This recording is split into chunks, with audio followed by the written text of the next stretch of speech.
Masih bersama kami di Presisi Pagi. Teknologi kecerdasan buatan generatif makin berkembang mengubah masa depan lapangan kerja. Berbagai studi dan jajak pendapat perlihatkan pro kontra penggunaan AI di dunia kerja, juga kekhawatiran warga AS akan kelangsungan karir mereka. Bagaimana para profesional diaspora Indonesia menyikapinya? Berikut liputan dari tim VOA. Canggihnya kecerdasan buatan meningkatkan kecemasan akan masa depan pekerjaan. Menurut survei YouGov tahun 2024, 36 pekerja tetap dan paruh waktu di Amerika cemas AI akan merebut pekerjaan mereka. 43% khawatir berkurangnya jumlah pekerjaan.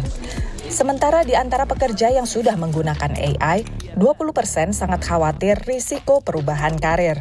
The areas that typically are the last to get cut is the builders and the sellers. So the engineers and the salespeople within enterprise software, they're the last to get cut. Those are the highest on the totem pole. It is pretty easy for most companies to cut 10 to 15% of their employee base right now, particularly after the run in hiring that we saw over the last 2 years, and not really skip a beat. Meaning that these types of cuts would not impact their ability to grow, their ability to sell, and even their ability to innovate. So, laporan World Economic Forum menyebut 85 juta pekerjaan pada tahun 2025 akan terpengaruhi kecerdasan buatan.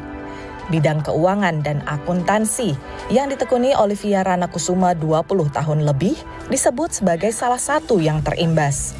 Setelah perusahaannya melakukan otomasi, ini pengalamannya. Setelah implementasi bot itu selesai, dengan sangat berat hati, saya itu harus menyampaikan ke dua staf saya bahwa pekerjaan mereka itu sudah nggak ada lagi karena sudah digantikan oleh bot. Ya, itu amat sangat berat. Tapi alhamdulillah perusahaan kita bisa memberikan mereka kesempatan untuk mencari pekerjaan lain. Ya, jadi mereka dapat kerjaan lain di branch. Ya, tapi on the other flip side, kebaikannya adalah orang-orang yang punya keinginan, kemampuan dan minat untuk retooling themselves, karena kan mereka tahu ya pekerjaan yang rutin-rutin itu akan digantikan cepat atau lambat. Terutama yang entry level gitu ya? Terutama yang entry level seperti data entry, journal entry, invoices. Jadi mereka pada saat kita implement bot itu, kan mereka ikut projectnya, mereka belajar.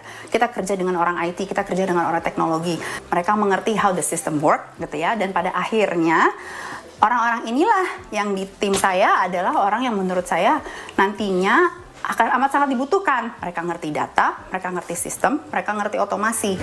Penguasaan AI sebagai satu cara menjamin kelanggengan pekerjaan juga diyakini Haris Kuncoro, arsitek di Baltimore, Maryland.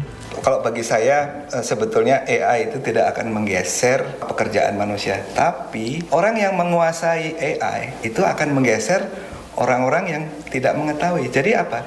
Kita harus hidup berdampingan dengan mereka. Itu kan hanya 2 dimensi.